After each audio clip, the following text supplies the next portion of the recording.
ನಾಮಪತ್ರ ಸಲ್ಲಿಕೆ ಆಗಿದೆ. ಕಾಂಗ್ರೆಸ್ ತೆಕ್ಕೆಗೆ ಈ ಬಾರಿ ಪಕ್ಷ ಕ್ಷೇತ್ರಗಳು ಬರ್ತಾವನ್ನೋ ವಿಶ್ವಾಸ ಇದೆಯಾ? ಈ ಪದವೀಧರರ ಕ್ಷೇತ್ರ, ಶಿಕ್ಷಕರ ಕ್ಷೇತ್ರ,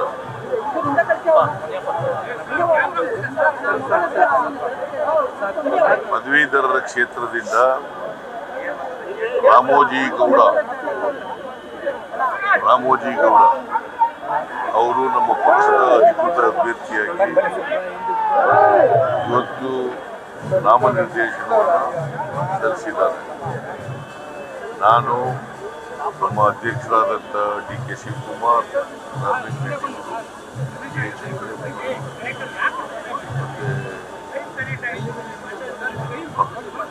ನಮ್ಮ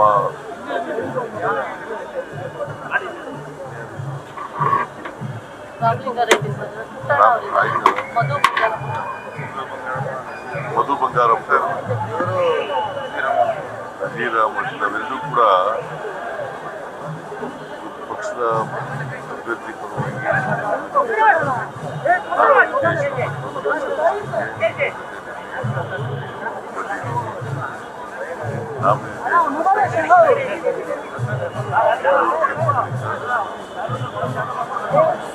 ಬಟ್ ಈ ಸಾರಿ ಕಾಂಗ್ರೆಸ್ ಪಕ್ಷ 6 ತಿಂಗಳು ಮುಂಚಿತವಾಗಿ ಘೋಷಣೆ ಮಾಡಿದ್ರು. ನಮ್ಮ ಅಭ್ಯರ್ಥಿಗಳು ಕೇಳಿಸ್ತಾ ಇಲ್ವೇನೆಯ? 2 ಕ್ಷೇತ್ರಗಳು, ಒಂದು ಪದವೀಧರರ ಕ್ಷೇತ್ರ, ಇನ್ನೊಂದು ಶಿಕ್ಷಕರ ಕ್ಷೇತ್ರ. ಪದವೀಧರರ ಕ್ಷೇತ್ರದಿಂದ ರಾಮೋಜಿ ಗೌಡ ಅನ್ನೋರು ಪಕ್ಷದ ಅಧಿಕೃತ ಅಭ್ಯರ್ಥಿಯಾಗಿ ನಾಮನಿರ್ದೇಶನವನ್ನು ಸಲ್ಲಿಸಿದ್ದಾರೆ. ಆಮೇಲೆ ಟಿ ಶ್ರೀನಿವಾಸ್ ಶಿಕ್ಷಕರ ಕ್ಷೇತ್ರದಿಂದ, ಶಿಕ್ಷಕರ ಕ್ಷೇತ್ರದಿಂದ ಪಕ್ಷದ ಅಧಿಕೃತ ಅಭ್ಯರ್ಥಿಯಾಗಿ ನಾಮಪತ್ರವನ್ನು ಸಲ್ಲಿಸಿದ್ದಾರೆ. ನಾನು ಡಿ ಕೆ ಶಿವಕುಮಾರ್, ಆಮೇಲೆ ಎಚ್ ಮುನಿಯಪ್ಪ, ಮಧು ಬಂಗಾರಪ್ಪ, ರಾಮಲಿಂಗಾರೆಡ್ಡಿ, ಶ್ರೀರಾಮ, ನಾವೆಲ್ಲರೂ ಕೂಡ ಅವ್ರ ಜೊತೆಯಲ್ಲಿ ನಾಮಪತ್ರ ಸಲ್ಲಿಸಿದ್ದೇವೆ. ನನಗೆ ಇರ್ತಕ್ಕಂಥ ಮಾಹಿತಿ ಪ್ರಕಾರ 2 ಕ್ಷೇತ್ರಗಳಲ್ಲಿ ನಮ್ಮ ಅಭ್ಯರ್ಥಿಗಳು ಗೆಲ್ತಾರೆ. ಪದವೀಧರ ಕ್ಷೇತ್ರದಿಂದ ಕೂಡ ರಾಮೋಜಿ ಗೌಡ ಗೆಲ್ತಾರೆ, ಮತ್ತು ಶಿಕ್ಷಕರ ಕ್ಷೇತ್ರದಿಂದ ಶ್ರೀನಿವಾಸ್ ಅವರು ಕೂಡ ಗೆಲ್ತಾರೆ. ಯಾಕಂತಂದ್ರೆ ಈ ಸಾರಿ ನಾವು 6 ತಿಂಗಳು ಮುಂಚಿತವಾಗಿ ಅಭ್ಯರ್ಥಿಗಳನ್ನು ಘೋಷಣೆ ಮಾಡಿದ್ದು.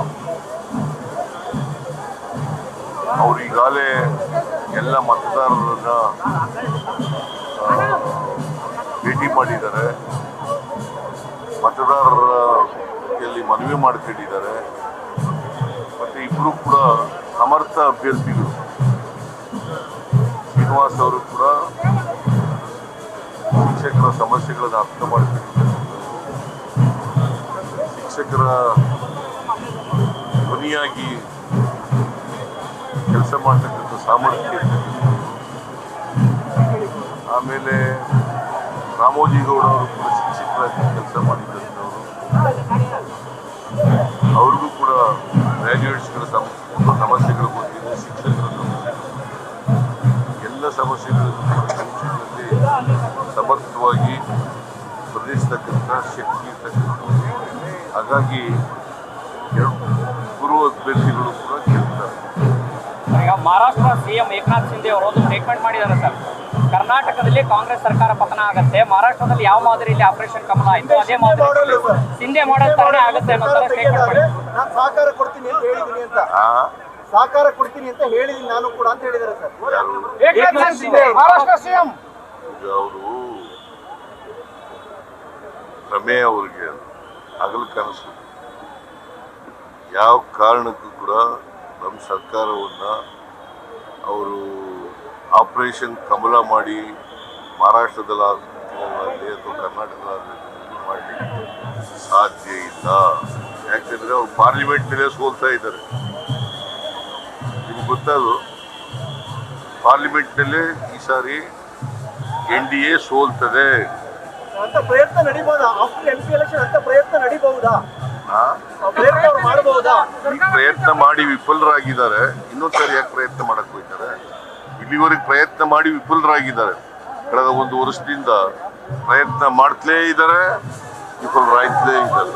ಪ್ರಯತ್ನ ಮಾಡ್ತಲೇ ಇದ್ದಾರೆ, ವಿಫಲರಾಗ್ತಲೇ ಇದ್ದಾರೆ.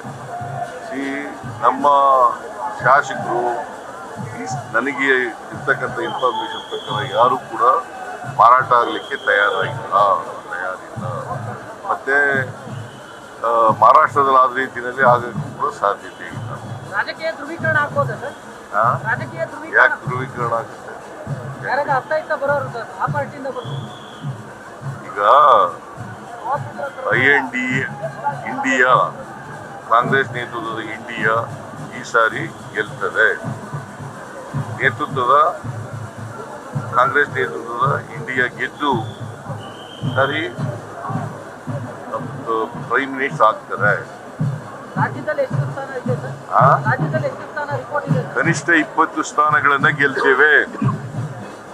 ನೀವು ಇಷ್ಟು ಆತ್ಮವಿಶ್ವಾಸದಲ್ಲಿ ಇದ್ದೀರಿ, ಆದ್ರೆ ಬಿಜೆಪಿಯ ವಿಪಕ್ಷ ನಾಯಕರು, ಕಾಂಗ್ರೆಸ್ನ ರಾಜ್ಯ ಬಿಜೆಪಿ ನಾಯಕರು ಮತ್ತೆ ಹೊರಗಡೆ ನಾಯಕರು ಎಲ್ಲರೂ ಕೂಡ ಸರ್ಕಾರ ಬೀಳಿಸುವ ಬಗ್ಗೆನೇ ಮಾತಾಡ್ತಾರಲ್ಲ ಸರ್, ಯಾಕೆ? ಯಾಕಂದ್ರೆ ಅವ್ರು ಸೋಲ್ತೀವಿ ಅಂತ ಗೊತ್ತಾಗ್ಬಿಟ್ಟದಲ್ಲ, ಪಾರ್ಲಿಮೆಂಟ್ ನಲ್ಲಿ ಸೋಲ್ತೀವಿ ಅಂತ ಗೊತ್ತಾಗ್ಬಿಟ್ಟದಲ್ಲ, ಅದಕ್ಕೆ ಆ ರೀತಿ ಮಾತಾಡ್ತಾ ಇದ್ದಾರೆ.